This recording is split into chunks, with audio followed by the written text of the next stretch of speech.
Vince had always been a heavy sleeper, but that night his dreams dragged him into a realm of terror he'd never known before.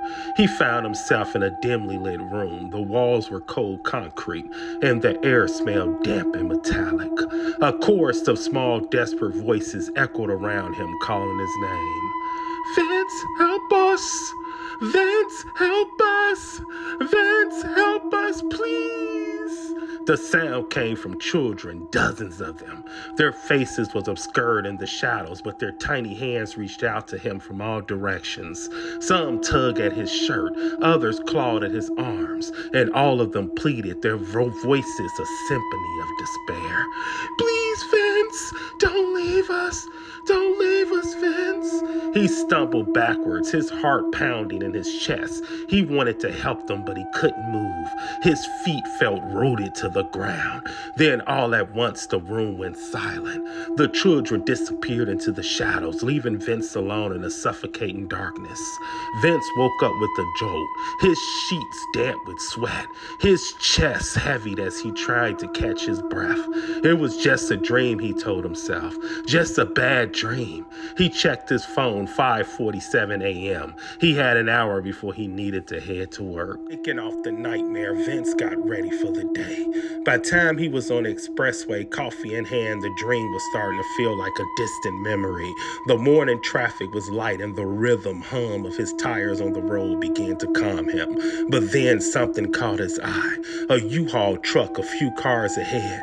It was moving erratically, swerving slightly in his lane.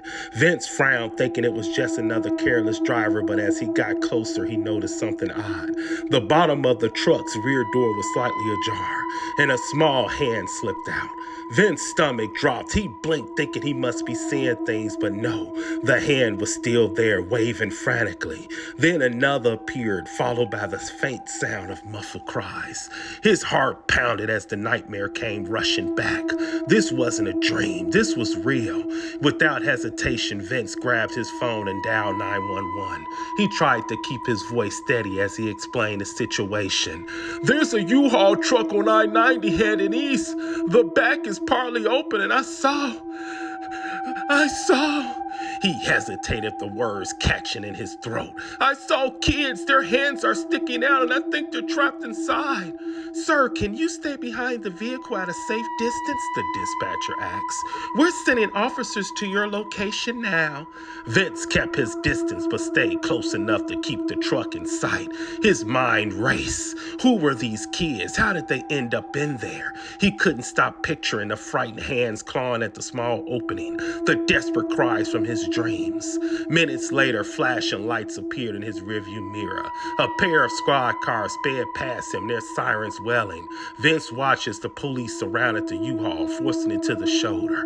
The driver, a weary man with a shifty look, tried to make a run for it, but the officers quickly subdued him. Vince pulled over, his hand shaking as he watched the scene unfold. The police pried open the back of the truck and his worst fears were confirmed. Inside, a group of terrified children huddled together, their faces piled and tear-streaked. Some looked no older than 5 or 6. One by one, an officer helped the kids out, wrapping them in blankets and comforting them. Vince stayed in his car, overwhelmed by a mix of relief and horror. He couldn't shake the feeling that he had been meant to see this, that his nightmare had been a warning. As the last child was carried to safety, one of the officers approached Vince's car. Sir, are you the one who called this in? Vince nodded, his voice barely above a whisper. Yeah, I saw it. I saw their hands. The officer gave him a solemn nod. You did a good thing today. If you hadn't called, who knows what could have happened to those kids. Vince sat there for a long moment, watching the children being loaded into ambulance.